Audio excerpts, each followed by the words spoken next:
Now for global business updates, Rotus Oddiri joins us. Good morning, Rotus. Good morning, Dr. Bati. I got your rice and Gary updates today with inflation. We'll get to that. Don't talk about girls who follow their employers or their bosses. Asian market. This is because I wanted to... Ayo, good morning. Thank you so much. Good morning, all of you. You have good news for us this morning, don't you? Yes. We do. Rice and Gary.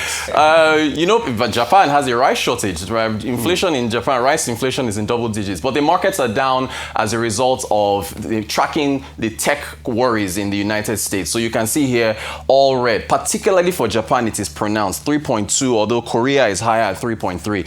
We hear the Chinese want Prime Minister Takashi to walk back her comments on Taiwan. We understand she is not going to, although they've dispatched someone there, a diplomat to go to speak. So geopolitical tensions, tech stocks falling in Japan. The overall worries with the tech bubble has bled into the Asian markets. We previewed Xpeng yesterday, the EV maker. Their shares were down about 10%. So tracking, this is on they trade in the US and also trade on the Hong Kong exchange. So they're down 10%, but they did narrow their losses for the third quarter of 2025. Revenue, this was in renminbi, but converted to dollars, 2.8 billion revenue, 100% climb therefore, and this was based on vehicle deliveries, 149% year-on-year growth to 116,000. The gross margin, which essentially measures the efficiency of the company. So revenue minus cost of goods sold divided by revenue as a percentage of revenue shows the efficiency, 20%. It was 15% in Q3 of 2024.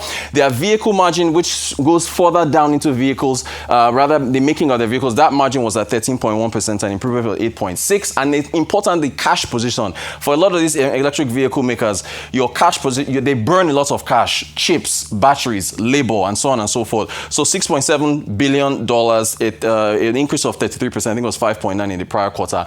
Xpeng has making losses, but they narrowed their losses down to 53.5 million. It was $260 million loss prior. So they've also gave a guidance as to more vehicles in the fourth quarter. Here's their CEO saying that we are in the early stages of rapid expansion in terms of sales volume and market share, with robo-taxi and humanoid robots advancing rapidly towards mass production. I firmly believe that Xpeng will evolve into a global embodied AI company. So that's their earnings there. Does everyone remember Baby Shark? I'm sorry to do this to you. I'm so sorry. Gallery, can you remind our audience about the most popular YouTube song ever? Give it to them. Give them Baby Shark. Baby Shark,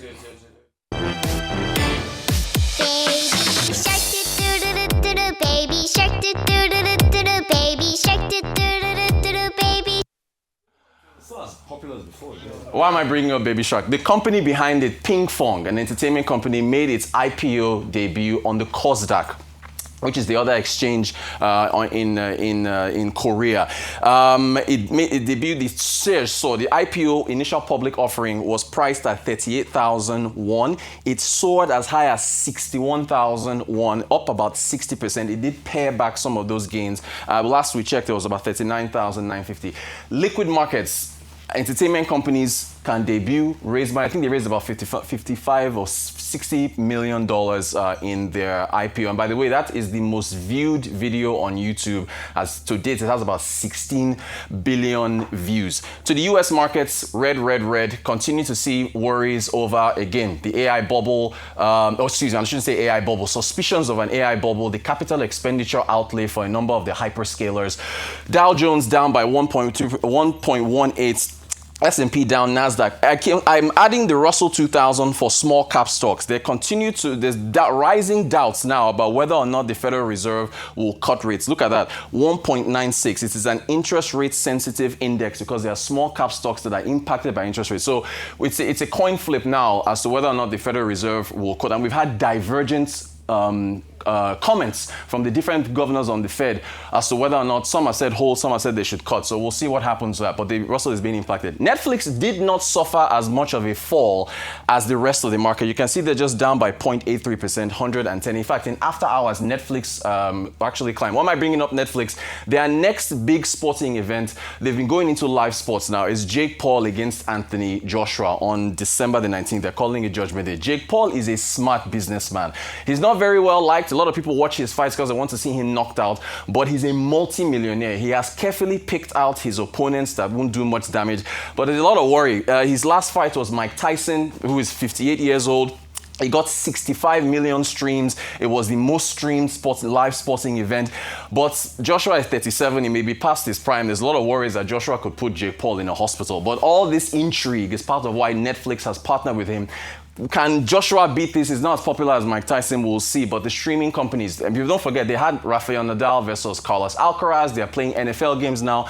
Netflix is trying to build its subscribers by adding live sports. So I'll certainly be watching to see whether Joshua takes it easy on him or whether it's actually a real fight. And then to Rice and Gary, Nigeria's inflation continues to decelerate 7 months in a row now. Year on year at 16.05. September was 18. Your month on month did go up though. Month on month it tracks these prices a lot more closely than year on year.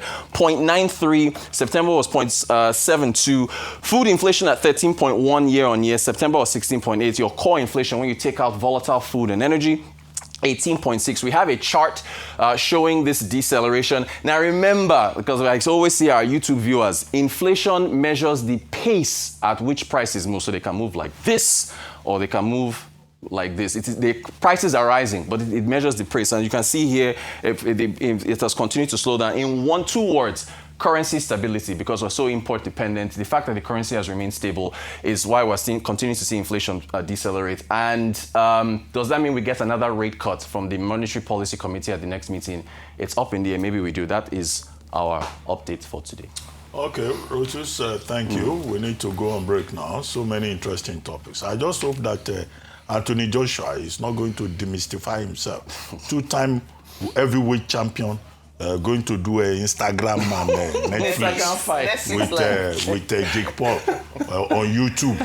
I don't know about that. But the money is plenty. It's going to make a lot of money. Is it about money or pedigree?